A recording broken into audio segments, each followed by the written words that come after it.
আচ্ছা, আপনি বলছিলেন যে চারটি বিষয় নিশ্চিত হয়ে বা চারটি বিষয় আশা করেই ট্রাম্প যুদ্ধের নির্দেশ দিয়েছিলেন, কিন্তু সেই চারটি বিষয়ে কি সেই লক্ষ্য অর্জন হয়নি? এখন যদিও বা এটি আমাদের আলোচনার বিষয় না, না না না কিন্তু মানুষের অনেক আগ্রহ জি, রয়েছে এই বিষয়টি। সেই কারণে আমি বলছি আর কি। আপনার যেমন রেজিম চেঞ্জ, রেজিম চেঞ্জ আপনার, হ্যাঁ মানে ইরানের, ক্ষমতার পালাবদল। হ্যাঁ ইরানের সর্বোচ্চ নেতা, ইরানের সামরিক বাহিনীর প্রধান এবং অনেক গোয়েন্দা বাহিনীর প্রধান, বিভিন্ন নেতৃবৃন্দ কিন্তু তারা শহীদ হয়েছেন, তারা নিহত হয়েছেন, কিন্তু রেজিম চেঞ্জ হয়নি, বরঞ্চ আরও তারা শক্তিশালী হয়েছে। শক্তিশালী কি হয়েছে কেন? তাদের যে জাতীয়তাবাদ, তাদের যে পার্সিয়ান সভ্যতা, সেই সভ্যতার বিরুদ্ধে, গোটা সভ্যতার কারণে গোটা জাতি ঐক্যবদ্ধ হয়েছে এই আমেরিকার এই আগ্রাসনের বিরুদ্ধে। আর হরমুজের ব্যাপারটা তো আপনারা জানেন, যদিও আজকে পত্রিকায় আমি দেখলাম যে যুক্তরাষ্ট্র মানে ট্রাম্প, সে যাকে এখন অনেকেই বদ্ধ উন্মাদ বলেন আর কি, উনি বলছেন যে যুক্তরাষ্ট্রের পারমিশন ছাড়া হরমুজ প্রণালী থেকে কোনো জাহাজ বের হতে পারছে না। এটা একটা স্টুপিড কথা। কারণ হচ্ছে যে হরমুজ প্রণালী তো বন্ধ, হরমুজ প্রণালী কমপ্লিটলি বন্ধ করে রেখেছে ইরানিয়ান গভর্নমেন্ট, এটা under control of Iranian revolutionary guard. সুতরাং এটা হচ্ছে আপনার যুক্তরাষ্ট্রের একটা বালখিল্য কথা, এবং সেটা সে একবার না দুইবার না বারবার বলে আসছে, এবং এটা পৃথিবীবাসী এটাকে কোনো কিছু মনে করে না, এটা হচ্ছে যুক্তরাষ্ট্রের স্টেটমেন্ট। আর ইউরেনিয়াম তো আপনার দখল করতে পারেনি, এটা মানে আমেরিকা বলেছে। কয়েকদিন আগে ট্রাম্প বলেছিল যে আমরা একসঙ্গে উঠায় নিয়ে আসব, এই করব ওই করব, তারপর তো সে মানে অনির্দিষ্টকালের জন্য যুদ্ধবিরতিতে চলে গিয়েছে। সুতরাং আপনার মানে যে চারটি কন্ডিশনে যুদ্ধ জড়াইছিলেন, এটা কিছু কিছু বাস্তবায়ন হয়েছে, কিন্তু এটা বুমেরাং হয়ে গেছে। কারণ যেমন ধরেন আপনার এটা সত্য যে আপনার ইসরায়েলের এজেন্ট কিন্তু সে ছিল, আপনার ইরানে ছিল, সেই কারণেই আপনার এত সূক্ষ্ম অতি সূক্ষ্মভাবে এই এদের শীর্ষ নেতাদেরকে হত্যা করা গেছে। সেনা তারাও, সেনা কর্মকর্তাদের হ্যাঁ হত্যা করে গেছে। হ্যাঁ, কিন্তু তারাও কিন্তু আপনার ব্যবস্থা নিয়েছে, আপনার অনেক এজেন্টকে তারা অ্যারেস্ট করেছে, অনেকের আপনার যে তাদের বিরুদ্ধে আইনানুগ ব্যবস্থা নেওয়া হয়েছে, এবং যাদের ফাঁসি হয়েছে এদের বেশ কিছু ফাঁসির রায় কার্যকর হয়েছে।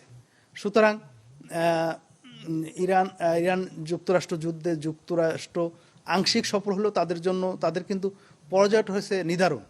নিদারুণ কেন? আপনার দেখেন, ও যুক্তরাষ্ট্র যখন হামলা করলো, ইরান কিন্তু কোনো ধরনের কোনো আপনার হেজিটেশন ছাড়াই তারা আপনার মিডল ইস্টে যে কয়টা আমেরিকান বেজ আছে, আপনার ইউনাইটেড আরব আমিরাত, সৌদি আরব, কাতার, কাতার কিন্তু ইরানের খুব ঘনিষ্ঠ বন্ধু, ইভেন দো, তারপর কুয়েত, ইরাক, যতগুলো বেজ আছে আমেরিকান, প্রত্যেকটা বেজ তারা আপনার হামলা করেছে। এবং এটা একটা যে মানে আছে যে আপনার 80% আপনার ইরানি আমেরিকান বেজ ধ্বংস হয়ে গেছে।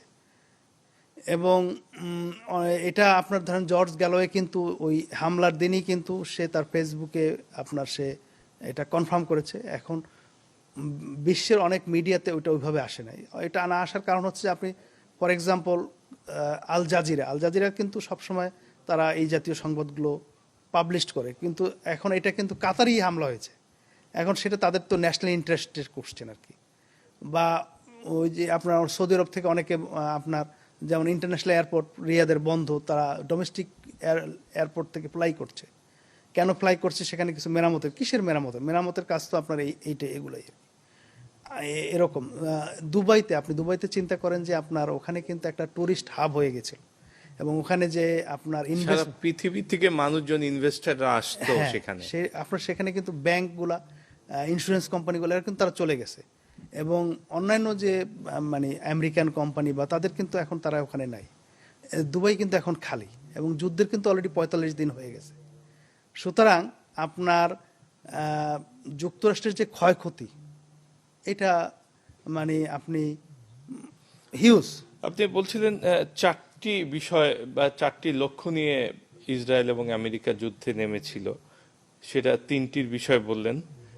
একটি হলো রিজম বা ক্ষমতার পালাবদল, ইরানের এই যুদ্ধের মাঝে তাদের সমর্থিতরা ক্ষমতা দখল করতে পারবে শীর্ষ নেতৃবৃন্দ নিহত হওয়ার পর। তারপরে হরমুজ প্রণালী খোলা রাখতে পারবে, ইউরেনিয়াম সমৃদ্ধ বন্ধ করে সেটা তারা নিয়ে নিতে পারবে।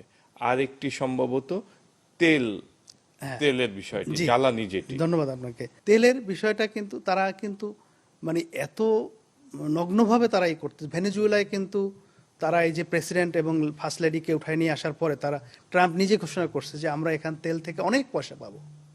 মানে ভেনেজুয়েলার তেলটাই ছিল তাদের মূলত টার্গেট।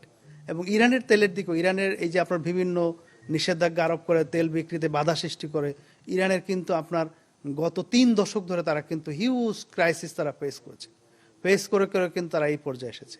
তো ইরানের তেলের দিকেও তাদের একটা মানে আপনার লালসা ছিল যে এটা তারা কন্ট্রোলে নেবে, সেটিও মানে আপনার সফল হয়নি, সফল তো হয়নি, বরঞ্চ আপনার ইরানের তেল আপনার তারা বিক্রির জন্য পারমিশন দিয়েছে যুদ্ধ অবস্থাতেই। এবং ইরান বরঞ্চ বলেছে আমরা বিক্রি করব কি করব দ্যাট ইজ আওয়ার বিজনেস। এবং তারা কিন্তু যে কিছু তেল বিক্রি করেছে সেটা ইরানিয়ান মুদ্রাতেই তারা বিক্রি করেছে, ডলারের ধারে কাছেও যায়নি বা অন্য কোনো দেশের কারেন্সির উপরে নির্ভর করেনি, তাদের কারেন্সিতে তারা বিক্রি করেছে। তাহলে এই 4টি লক্ষ্য আমেরিকা ইসরায়েলের পূরণ হলো না, তাহলে যুদ্ধের মানে এই যুদ্ধে কারা জয়ী কারা পরাজিত? যুদ্ধে আপনার যদি আপনি যোগ বিয়োগের হিসাব করেন সেই ক্ষেত্রে তো ইরান এখন পর্যন্ত জয়ী আছে, কিন্তু আমার দৃষ্টিতে আপনার মানবতা পরাজিত হয়েছে। আপনি দেখেন যে আমেরিকার সিজফায়ারের পরেও কিন্তু নেতানিয়াহু আপনার লেবাননে হামলা চালিয়ে গেছে। এবং সিজফায়ারের আগে তারা 1000-এর উপরে লোক নিহত হয়েছে লেবাননের সিভিল পিপল, মানে আপনার নারী, শিশু এবং সিভিলিয়ান পুরুষ। আর এরপরে কিন্তু আরও 1000-এর বেশি তারা নিহত করেছেন সিজফায়ার চলা অবস্থাতে। এবং আপনি দেখেন ফিলিস্তিনে আপনার সিজফায়ারের পরেও বেশ কয়েক হাজার লোক নিহত হয়েছেন সিজফায়ার পরেও।